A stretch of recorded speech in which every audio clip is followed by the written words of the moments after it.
The Walt Disney Company continues its war on Peter Pan, and we've got the receipts to prove it. What are we talking about? Well, Peter Pan's flight has reopened earlier than expected at Magic Kingdom, and they've made some changes to the ride. Let's talk about that and why Disney does it on That Park Place.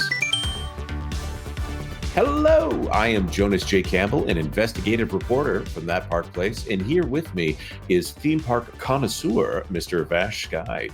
Vash, I heard we're Disney bloggers the other day. What do you think about that? It's quite a distinction right there. I don't know if we technically follow that description, but hey, you know what? We do have our contemporaries in the space. That is for sure. That is true. I usually think of someone who actually picks up a camera and wanders around the park as a Disney vlogger, but to each their own. Maybe I've done that in the past. Who knows who I might be? Maybe I work for an outlet that you already know that has me wandering around the park doing a funny voice so no one can detect it's me. But that being said, let's get to this story out of WDWNT and many other news sites as well. Breaking: Peter Pan's flight reopening earlier than expected at Magic Kingdom. This one by Mr. Phil Wood. Look right there. It's Peter Pan's flight.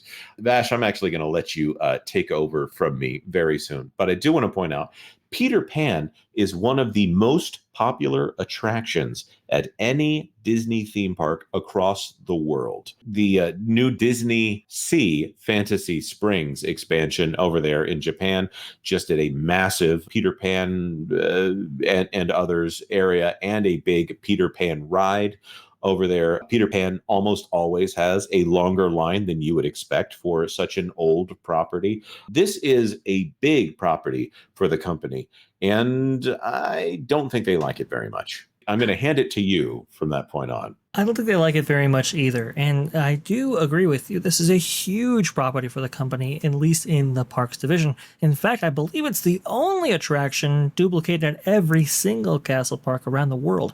I'm not mistaken that is the case, but I'm sure somebody will fact check me in the comments. Let's go over here to blog Mickey, because we got to tell the story from the beginning. In 2021, Mike wrote, "Will Peter Pan's flight be the next attraction to receive inclusion changes?" And you can see kind of what was depicted formally at this attraction right here. And then on August 1st of 2022, Disney World removes Indian camp references at Peter Pan's flight in Magic Kingdom. And so we kind of knew something was on the way, but when it reopened from refurbishment, the scene in question wasn't actually altered in any way. But now, as of August 16th of 2024, this attraction has reopened with a few alterations to this scene in particular.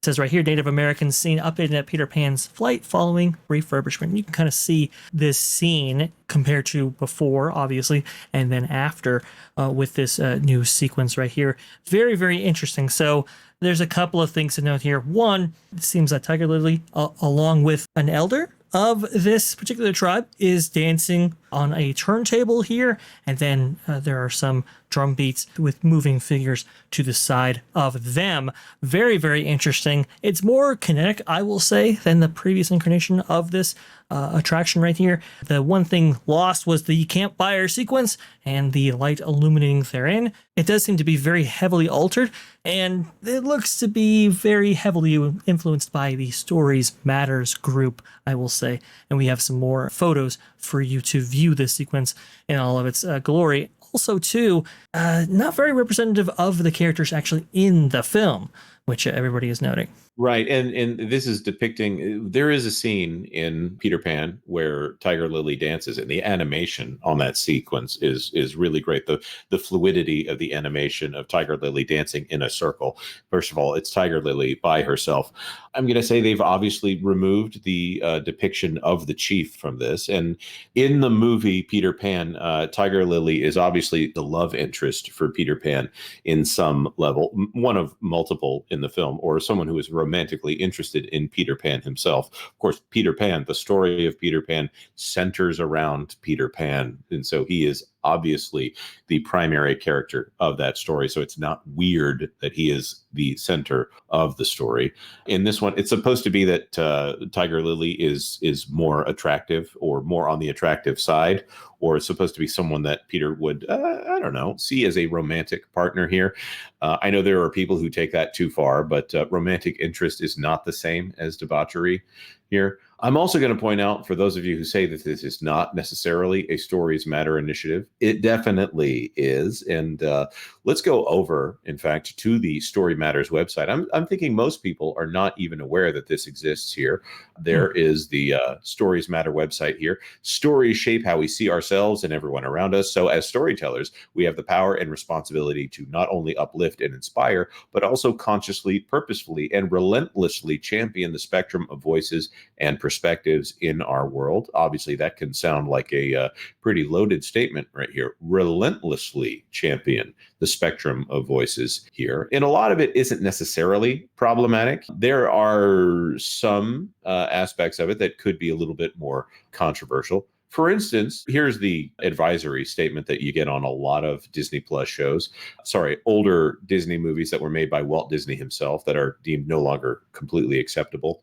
This program includes negative depictions and or mistreatment of people or cultures. These stereotypes were wrong and then and are wrong now. Rather than remove this content, we want to acknowledge its harmful impact, learn from it, and spark conversation to create a more inclusive future together. So, of course, this is definitely referring to Admiral Boom from Mary Poppins and the fact that he is a stereotype of an old British Navy captain, right? Or anything in Mary Poppins that might be like the harmful depiction by that horrible Dick Van Dyke in his less than stellar British accent. I love Dick Van Dyke, and he's since made comments about that accent here. But obviously, this is a white ethnocentric view on depiction of cultures here. Anything that depicts white culture negatively is considered fine, and anything that is made by white people and depicts anyone else in a similar negative way is obviously a problem and was meant harmfully, right? Now, one thing that's brought up here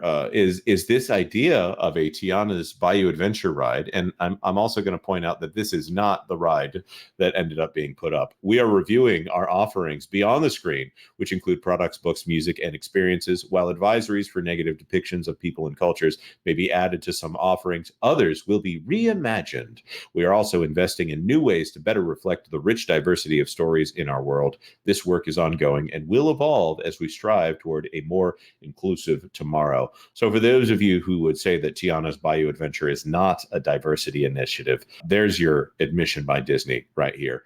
Here are some of the content advisory standards they have. Aristocats, they're very specifically going to the cat in the Aristocats. In Dumbo, they are specifically going to the crows, which, by the way, a lot of the crows voiced the characters from Song of the South. By the way, I do believe that Nick Stewart was included here in the voice actors. Obviously, Peter Pan, and of course, Swiss Family Robinson here. So Peter Pan, and specifically the depictions of indigenous people, sometimes called First Nation, the native people in Neverland here. This is very specifically a target of the Stories Matter group. Oh, absolutely it is. Absolutely it is. And this apparently has been on the list of changes that the Stories Matter initiative wants to enact on Disney Parks property in general. We have our suspicions that maybe Tom Sawyer's Island going away has been maybe impacted by the Stories Matter initiative in some way. Obviously, we're looking for more verification of that claim, but we've seen the stripping of many different things regarding the Disney parks over the last 5 or 6 years or so.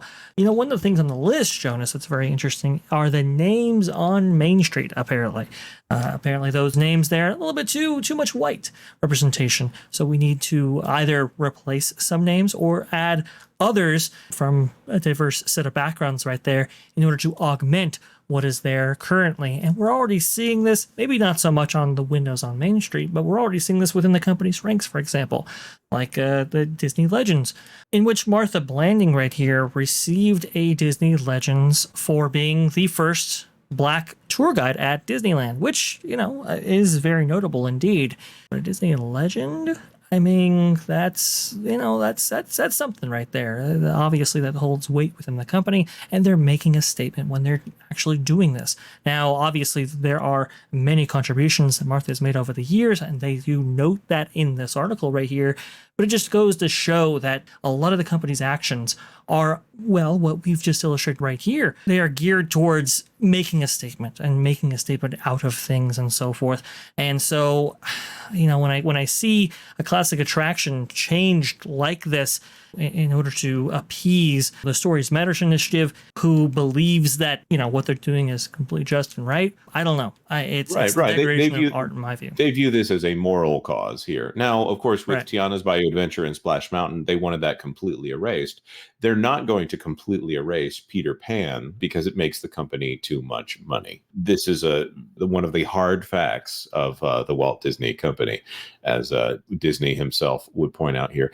This is the kind of thing, by the way, if you're going past it, you might think, well, these figures are a little bit more modern looking than the rest of the figures on the ride. Obviously, the mermaid, who is obviously painted like Ariel, that one sticks out a little bit for the eagle-eyed that are looking into that. But this is an attraction that is getting love only because it's offensive here. We're reminded of the Jungle Cruise attraction, which got figures updated on it, but was crumbling and had to have nets put up, crash nets put up, in order to hold up some of the crumbling edifice there. I don't think that was made of stone, but it was probably something that was supposed to stand up to the elements and try to keep that from falling on guests. Meanwhile, they're putting 7 figures into correcting the skin color of the poachers or whatever in the ride. So they're letting the rides themselves deteriorate while making sure they put money into initiatives like this, paying face to something as opposed to